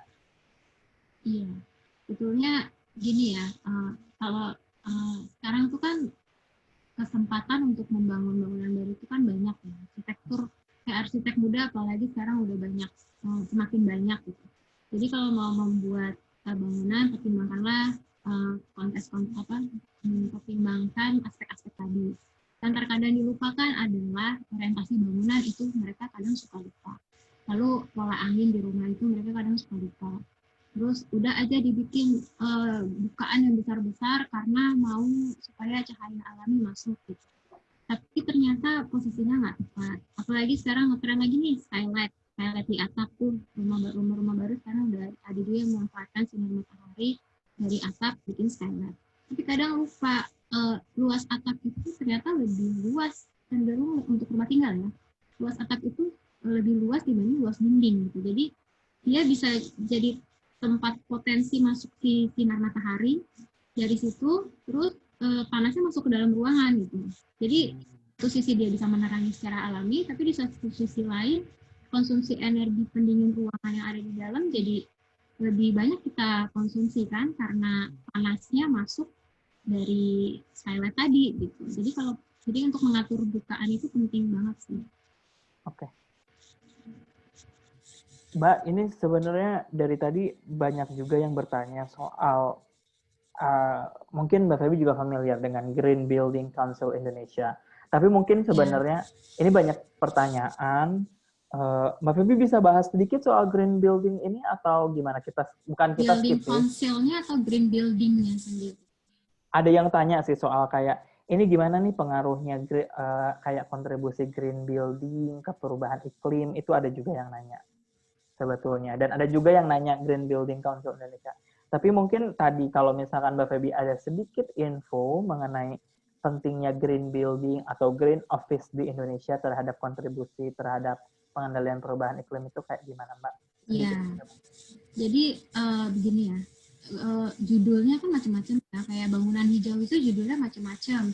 Ada yang green architecture, ada yang low energy house, ada yang zero energy house, ada yang passive house, terus ada yang menyebut green building gitu. Itu sebenarnya mau judulnya apapun, selama kalian menerapkan atau mengaplikasikan rumah itu hemat energi, memanfaatkan energi alami, memanfaatkan energi matahari sinar pencahayaan alami, terus pendingin alami, terus itu menjadi salah satu, itu bisa jadi solusi bagi masalah lingkungan kita gitu. Karena dia berkelanjutan kan, selain berkelanjutan, bangunan green itu berkelanjutan, dia bangunan lebih tahan lama. Kalau udah tahan lama, perawatan pasti minim, terus bisa memenuhi kebutuhan energinya sendiri. Jadi konsumsi listrik juga minim. Manfaat lainnya ya lebih sehat, lebih nyaman bagi penghuninya. Ini aku belajar banget nih dari sini bahwa kadang konsep itu selalu terdengar besar banget nih. Iya nggak sih Mbak? Konsep itu kayak green building. Kayak ketika kita dengar green building ini kan kayak gede banget. Wah, harus pakai tenaga surya, harus airnya yang di-recycle, harus tambah ini, tambah itu, apa-apa segala macam. Ternyata sebenarnya dengan melakukan hal-hal tadi yang kayak mungkin nanti teman-teman ini bisa ya, tadi rekan saya sudah share linknya mengenai materi-materi yang udah dijelasin Mbak Feby. Ternyata apa yang dilakukan Mbak Feby dan apa yang tadi dijelasin Mbak Feby itu sebenarnya kriteria dan step-step menjadi rumah atau rumah kita itu sebenarnya menuju ke green itu juga ya Mbak ya. Jadi itu sih yang aku belajar banget, itu kadang jangan terpaku sama kosakata atau wording atau perkataan yang gede banget kayak green building. Itu kadang kita pikirnya wah harus gimana. Ternyata apa yang bisa dilakukan sehari-hari, step-step kecil itu adalah sesuatu yang green juga dan bahkan ya menuju green building gitu. Walaupun kita nggak bisa terapin semua, tapi step by step-nya masuk ke situ ya Mbak. Ya ini aku belajar banget sih. Nih, ini Kak, ini mungkin dilakukannya bertahap gitu, pelan-pelan aja, slowly but sure. Nah, ada satu pertanyaan yang menarik. Dan sebenarnya ini juga pertanyaan aku nih. Sekarang tuh atap ya, untuk atap. Ini ada genteng, terus ada apa sih yang kita belinya per lembaran kayak gitu. Ada rumbia, apa segala macam. Sebenarnya kalau di Indonesia enakan atap tuh pakai apa, Mbak? Genteng. Genteng ya? Genteng. Itu udah adem sih, adem. Memang kalau pengerjaan praktis ya. Sekarang banyak ya yang lembaran gitu ya, yang jualnya per meter itu praktis, pengerjaan cepat praktis segala macam. Tapi ternyata itu panas. Nah, kenapa rumah-rumah baru itu? Sekarang banyak rumah baru nih dibikinnya kan bahan penutup atapnya adalah si bahan yang lembaran tadi itu. Tapi jangan lupa ternyata ada aplikasi insulasi di atap itu. Kita nggak tahu aja, jadi ada insulasi, jadi memang untuk meredam panasnya. Kalau zaman dulu kan genteng ya udah langsung aja ke kasel, keren gitu. Kalau mau tambah ceiling oke, enggak juga nggak apa-apa, itu kan adem. Tapi kalau yang sekarang kan bahan bangunan di sekitar kita banyaknya yang seperti itu, orang nyarinya yang praktis, yang cepat ngerjain. Tapi kalau memang harus pakai itu dan mau pakai itu, jangan lupa pakai insulasi di atap. Insulasi ya tadi, bahannya ya foil tadi. Ada foil lembaran, ada yang bubble foil gitu. Kalau pakai ceiling lagi, pakai rock wool gitu. Bisa jadi salah satu solusi. Oke. Jadi dan aku juga belajar banget nih bahwa ketika misalkan sudah ada sesuatu barang yang berlabel ekolabel, itu bukan berarti kita tuh nggak bisa pakai yang lain. Kita bisa pakai yang lain, tapi mungkin memang harus ada tambahan-tambahan kayak tadi ya, kayak mungkin di Indonesia emang paling enak tuh udah enak banget pakai genteng.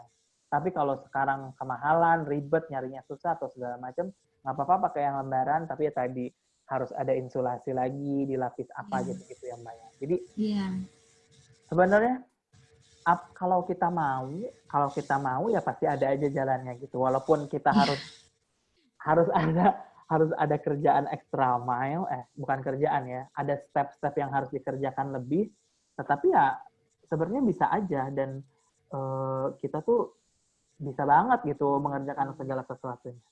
Ya, kembalikan ke kemampuan kalian ya, you know yourself. Mana yang bisa dilakukan lebih dulu, lakukanlah hal itu. Nah, ini sebenarnya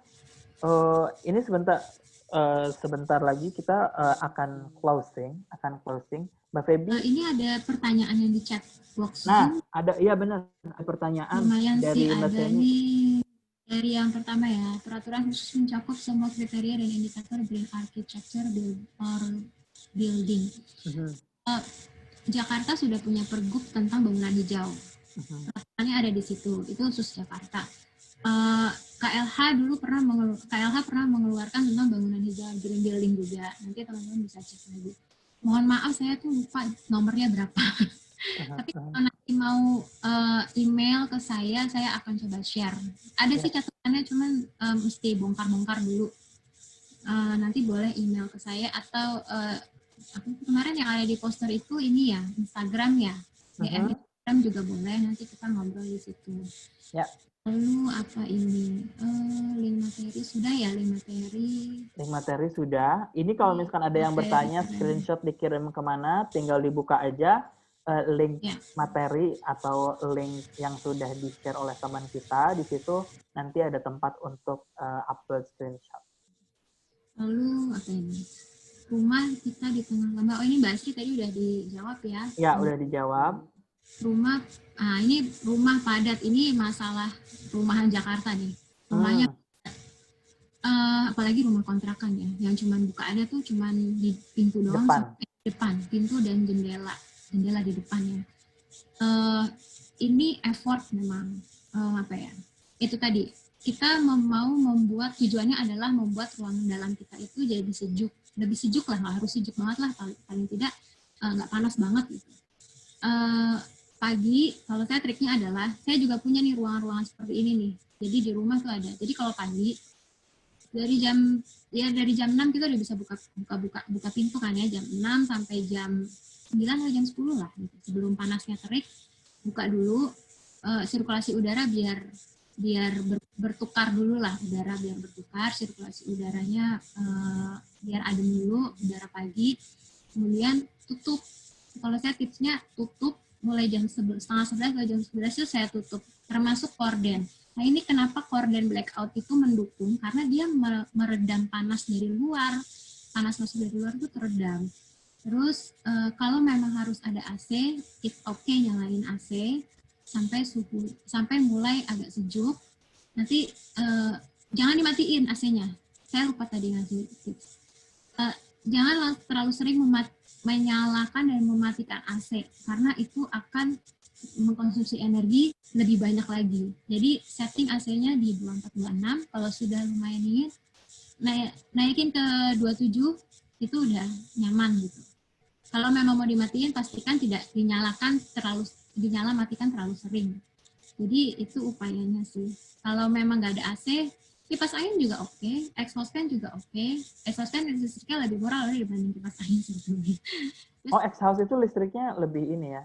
Iya, kalau menurut teman-teman yang instalasi ya, pasang ceiling fan dibanding exhaust fan, itu lebih mending kalian pasang exhaust fan yang ada di ceiling. Karena sirkulasi udara kan masuk dari situ. Terus listriknya tuh lebih irit dibanding pakai ceiling fan. Oh, oke. Benar. Belajarnya juga dari semua yang masang-masang elektronik juga kita belajar. Tapi ini manfaat banget sih, dan ini praktikal banget. Ini praktikal banget yang ternyata sebenarnya apa yang, ya itulah, saya juga gitu. Saya juga kadang, aduh ini ngurusin perubahan iklim nih kayak gimana ya, emang kita bisa kontribusi apa. Apalagi kayak sektor-sektornya itu kan kayak sektor energi, sektor kehutanan, sektor industri, sektor limbah, sektor pertanian, kayaknya tuh out of reach banget sama kita. Tapi ternyata kalau misalkan kita menjadikan isu perubahan iklim ini adalah isu pribadi, ya solusinya pun bisa datang dari pribadi gitu ya Mbak ya. Iya, yang paling dekat sebetulnya, paling aplikatif itu yang dekat banget sama kita, itu pemakaian elektronik. Banyak sih yang punya laptop, HP udah pasti lah ya, HP udah banyak ya. Itu elektronik yang kecil itu mengeluarkan panas loh. Gitu. Jadi pertimbangkan juga, jadi panas yang ada di dalam ruangan, kenapa kita harus menahan panas yang ada dari luar? Karena di dalam sendiri udah ada panas dari elektronik juga. Gitu. Jadi kita terpapar juga panasnya. Berarti kalau kalian megang handphone, pasti yang agak ringan, gerah, terus laptop di depan laptop, terus kita, aduh kok gerah ya, panas gitu. Nah itu kita terpapar dari panasnya elektronik. Belum lagi TV yang nyala di rumah. Itu. Nah, jadi perlu memperhatikan yang detail-detail seperti itu. Oke. Ini satu pertanyaan nih. Terakhir mungkin ya pertanyaannya. Mbak Feby tahu nggak nih soal kayak sekarang nih perumahan yang KPR itu banyak banget dan masif ya sekarang. Itu rata-rata udah pada aware nggak sih soal yang kayak begini-beginian? Rumah yang masif, maksudnya yang ini? Pembangunan rumah. Pembangunan Kan rumah. Banyak tuh kan yang KPR itu kan sekaligus banyak gitu. Oh Nah, iya.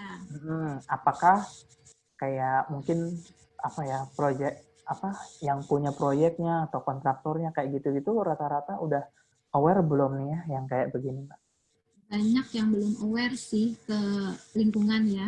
Karena lingkungan itu kan maksudnya ramah lingkungan itu kan bukan hanya memperhatikan pencemaran lingkungannya, tapi memperhatikan well-being-nya. Jadi dan ini banyak yang belum memperhatikan itu. Saya nggak tahu sudah memperhatikan atau modalnya belum ada gitu. Jadi ya memang sangat disayangkan sih. Cuman kalau yang udah punya brand atau dibaliknya adalah arsitek yang memang sudah consider hal tersebut, ada juga, banyak juga gitu. Jadi ya ini perannya nggak hanya selain dari pemerintah yang gembar-gembor, tapi harus ada peran arsiteknya juga. Terus peran developernya juga harus ada untuk mendukung yang sustainable living ini. Terus peran si penghuni, user juga harus ada.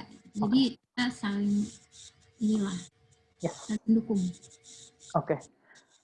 Mbak Feby makasih banget. Ini kita udah lebih dari 1 jam ngobrol-ngobrol, seru banget. Banyak juga yang komen materinya sangat bermanfaat dan ternyata dekat banget dengan kehidupan sehari-hari, sangat aplikatif. Cuman tadi ada beberapa saran mungkin bukan cuma ke Mbak Feby tapi untuk ke kita juga.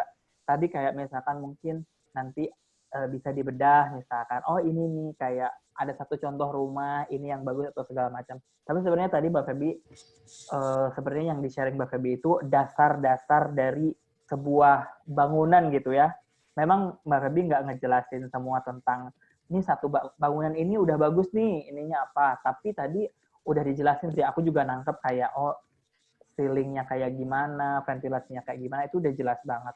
Tapi mungkin itu kalau misalkan ingin detail dan membedah satu rumah yang ramah lingkungan itu mungkin kita akan membuka series lain lagi dengan misalkan narasumber yang lebih expert di bidangnya khusus gitu ya Mbak Feby ya. Ada yang karena itu bisa 1 semester loh Maul ceritanya. oh tuh dengerin ya bahan bangunan aja itu 1 semester. Bahan bangunan 1 semester tuh. Itu bahan bangunan doang, belum lagi yang konstruksinya. Oke. Lagi yang di selubungnya interiornya itu udah interiornya. Itu emang jadi PR dan ternyata emang berat banget, malah satu mata kuliah tuh ya. Ada juga tadi yang ngomongin tentang ini gimana nih soal green building pengaturannya di kantor kayak gimana. Tapi mungkin nanti next time kita punya narasumber yang cocok untuk bicara itu lebih detail ya kali ya Mbak ya. Kita bakal share itu. Tapi sebenarnya sedikit GBCI ya. GBCI itu sebenarnya memang konsel yang memberikan sertifikat terhadap green building. Tapi dia memang khusus bangunan tinggi. Setahu saya itu tinggi. Jadi ada green ship-nya untuk bangunan-bangunan yang baru mau menerapkan green building itu ada green ship-nya nanti ada dapat sertifikatnya gitu. Jadi melalui si GBCI itu. Kalau untuk rumah tinggal saya belum pernah lihat sih gitu. Biasanya high rise building gitu. Oke. Ini info menarik juga dan tadi memang kita center dari Cengkerama Iklim kali ini tuh sebenarnya rumah tinggal. Rumah tinggal ya, itu betul. jadi rumah tinggal yang benar-benar bisa diaplikasikan dan bisa dekat gitu dengan kehidupan sehari-hari kita dan benar-benar bisa aplikatif. Dari tadi masih ada yang bertanya tentang materinya, mohon di-share. Tadi mengenai materi, ini ada teman saya sudah share link, di mana nanti link itu tinggal diklik saja. Nanti ada beberapa form. Nah, form itu mengenai nama, apa segala macam, nanti diisi saja. Setelah itu akan langsung dikirim materinya ke email dan juga plus sertifikatnya. Jadi teman-teman yang masih bertanya tentang materi dan sertifikat dan segala macam, bisa dilihat di chat box. Ada teman saya namanya Real Sukmana. Mas Real Sukmana tadi share mengenai link yang bisa diakses oleh teman-teman semuanya untuk mengakses materi. Oke, sekali lagi saya ucapin makasih, tapi sebelum kita pamitan nih, saya ada sedikit catatan-catatan sendiri sebenarnya. Oke, ketika kita berbicara rumah tinggal dan perubahan iklim, kita tidak perlu berpikir mengawang-mawang bahwa segala yang kita belum punya seperti pembangkit listrik tenaga surya atau panel surya, segala yang terkesan sangat inovatif dan canggih itu rata-rata akhirnya jadi overwhelming gitu ketika kita ngomongin rumah tinggal dan perubahan iklim dan solusinya adalah hal-hal teknologi canggih seperti itu. Walau memang kedepannya kita harus mengarah ke sana, tetapi banyak hal-hal yang bisa dilakukan di rumah tinggal kita, baik yang kita tinggali atau misalkan future rumah tinggal yang akan kita bangun. Tadi dengan banyak ya memperhatikan struktur bangunannya kayak gimana, ventilasinya seperti apa, jendelanya seperti apa, memilih cat juga seperti apa. Selain memilih cat, yang paling sebenarnya bisa kita atur itu mengenai posisi pendingin ruangan dan pemilahan pemakaian secara berkelanjutan pemakaian barang-barang elektronik yang bijaksana gitu ya Mbak ya. Kayak tadi sih kayak aku aware banget nih. Ini banyak nih kayak AC di atas ventilasi pintu, AC di atas TV atau segala macam. Ternyata hal-hal kecil yang kayak begitu tuh bisa berkontribusi sebagai aksi individu terhadap pengendalian perubahan iklim di rumah. Nah, dimulai dengan memulai hal-hal kecil, sebetulnya kita itu berkontribusi terhadap perubahan iklim. Dan kenapa memulai hal kecil ini sangat penting? Karena ini bisa dilakukan oleh individu. Dan kenapa harus dilakukan oleh individu? Karena perubahan iklim ini bukan hanya urusan pemerintah, bukan hanya urusan pihak swasta, tetapi juga ini urusan kita pribadi gitu ya Mbak. Karena yang hidup di bumi ini bukan orang lain, bukan alien, tapi diri kita sendiri. Dan ketika terjadi perubahan iklim, global warming, yang tidak nyaman adalah diri kita sendiri. Makanya segala sesuatu harus dimulai dengan diri kita pribadi, walaupun memang susah, tetapi sedikit demi sedikit, toh contohnya tadi dari presentasi kita hari ini, semuanya bisa dilakukan dan semuanya ada jalan. Satu pesan lagi, bumi kita hanya satu, dan kita yang hidup di bumi ini, kita yang tidak merasa nyaman apabila bumi ini sakit, gitu ya. Mari kita jaga bumi ini, mari kita selamatkan nyawa kita sendiri dan masa depan anak cucu kita. Saya ucapkan terima kasih sekali lagi kepada Mbak Feby. Saya juga ucapkan terima kasih kepada rekan-rekan yang telah hadir pada saat kali ini. Mudah-mudahan, bukan mudah-mudahan, sebelum mudah-mudahan, saya minta maaf dulu apabila ada kesalahan dan ada kekurangan dalam penyelenggaraan Cengkerama Iklim kali ini. Dan mudah-mudahan kita bisa memperbaiki di acara Cengkerama Iklim selanjutnya. Kalau misalkan teman-teman ada ide atau misalkan ada apresiasi, tadi di form tadi juga sudah ada kayak tema apa yang sangat menarik untuk dibahas. Kalian juga bisa DM ke Instagram kita @perubahan_iklim_KLHK di Instagram, bisa DM aja di sana. Sekali lagi saya ucapkan terima kasih kepada Mbak Feby, terima kasih kepada Bapak Ibu rekan-rekan yang sudah datang hari ini. Billahi taufiq wal hidayah. Wassalamualaikum warahmatullahi wabarakatuh. Sampai jumpa di Cengkerama Iklim selanjutnya.